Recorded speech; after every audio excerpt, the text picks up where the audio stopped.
¡Viva la Virgen de Guadalupe! ¡Viva la Virgen de Guadalupe! ¡Viva Jesucristo! ¡Viva Cristo Rey! Sabemos que tú has hecho esta iglesia para todos. La Virgen de Guadalupe es para nosotros puerta de esa salvación que nos trae Jesucristo. To simply be a priest is a man that reflects that eternal divine truth that we all belong. A person that's already living in his heaven, per se, because of the vocation that he's taken.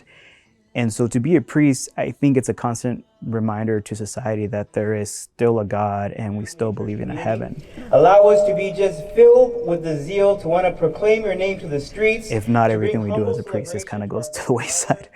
But at the same time, to be a priest in this present day of age is a sign of hope to very much a community that either has to fabricate their own hope or find it with other things that are outside of themselves. So a person who's a priest, I think, is very much an image of just living hope that walks amongst us. To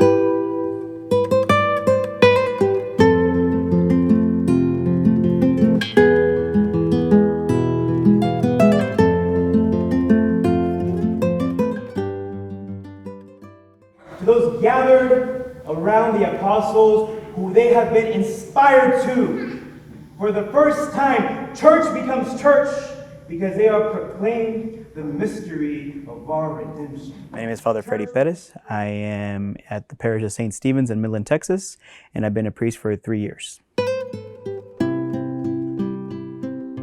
My parents come from El Bajío in Mexico and from El Potrero, Guanajuato. It's a very small agricultural community close to the border of Jalisco. My parents immigrated to the United States in the 80s with nothing more than the hope to have a better living for themselves. They then conceived me in 86 after very much a lot of trouble. My mother had a lot of trouble bearing children. I was the first one to live out of 4. And I was what you would consider an anger baby, a person that was here and would be able to benefit from becoming a naturalized citizen and then help his parents later on become naturalized also. Through that, I was able to experience a lot of what the world really was to us in many ways.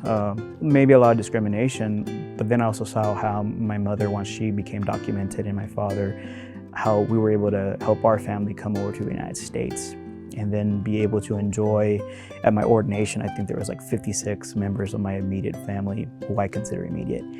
And it was just beautiful to see that tapestry that God has just woven within our lives.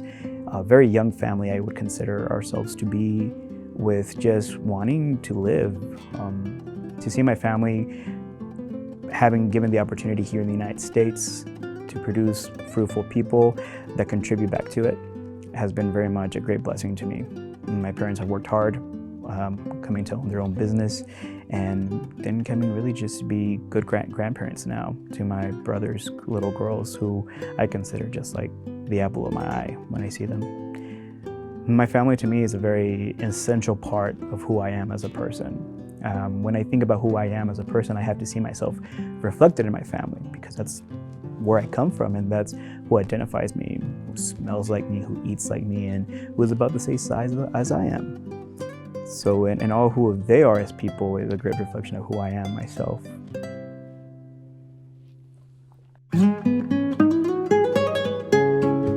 When I think about my parish growing up, I think about St. Joseph's and St. Angelo.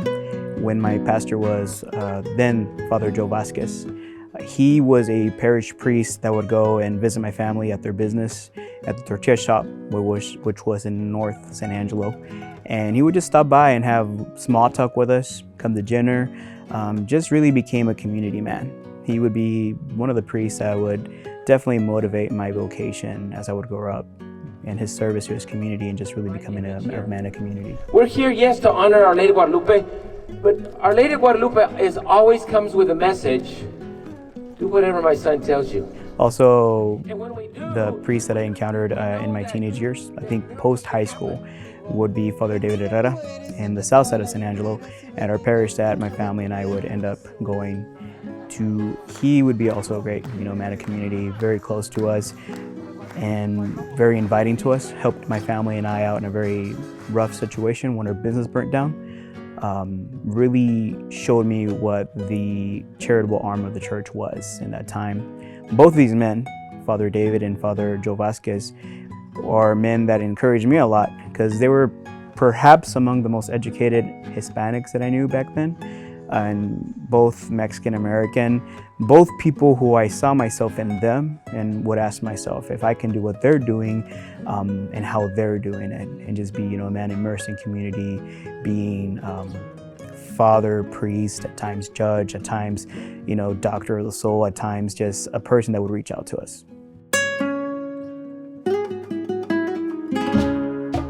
When I first received my call to the priesthood, I recall at St. Joseph during catechism, I think me and some boys were just kind of like roughhousing, and it got to a point where I had to run from them, and I went straight into Father Joe's office. And when I was there, I knocked on the door, he opened the door, and he's like, "Hey, Freddy, what's going on?" I was like, "Hey, just want to ask you some questions." He was like, "Yeah, about what?" And he says, "Well, what is a priest?" His answer is one of those answers of the priesthood that still to this day is how I define the priesthood is a priest is a man like Christ.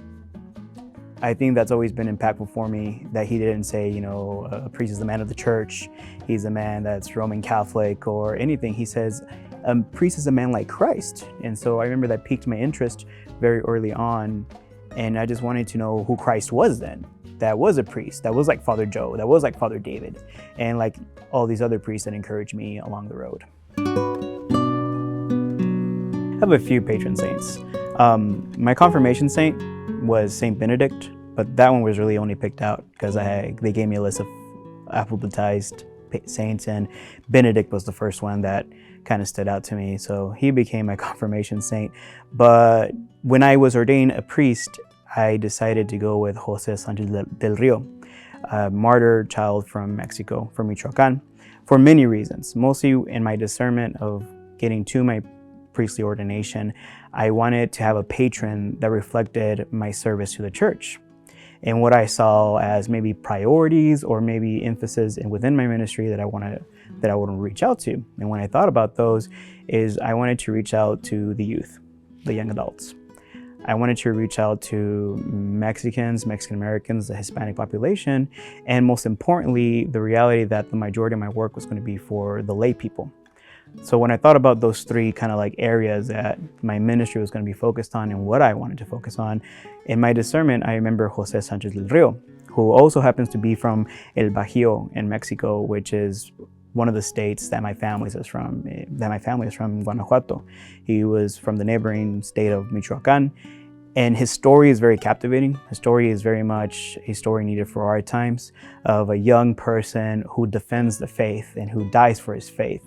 And I thought those were maybe qualities that I would want to look for in my priesthood. So as a priest, my patron saint for my priesthood is Jose Sanchez del Rio. All called to serve in different ways. So if you feel called at any time to come and grab the torches or the cross to help whoever's walk with them, please do so. Being that a big part of the priesthood was becoming educated, I think to myself, I saw within the priesthood a chance to be educated myself. So when I see a young Hispanic or Latino living his life out and kind of approach them and I ask them, "Hey, what are you doing after you graduate?" And they just kind of look at me with a blank stare of like, "I don't know." I'm the kind that kind of just like bum rushes them and just let's find out, what are you good at? What are your passions? What do you like? With like this huge anxiety within myself for them. As a people, the only way to better ourselves is we constantly motivate. But what happens when nobody's motivating you? What happens when we have counselors and teachers that invest, instead of investing in their children to become better versions of themselves, really just limit them to what they can do? So as a person who myself had the proper motivation within the people of the church that I grew up with, youth ministers, the deacons, the other priests that motivated me to pursue higher education and a vocation, I feel like it's my obligation to do so. I feel it's my obligation to make somebody go beyond who they are.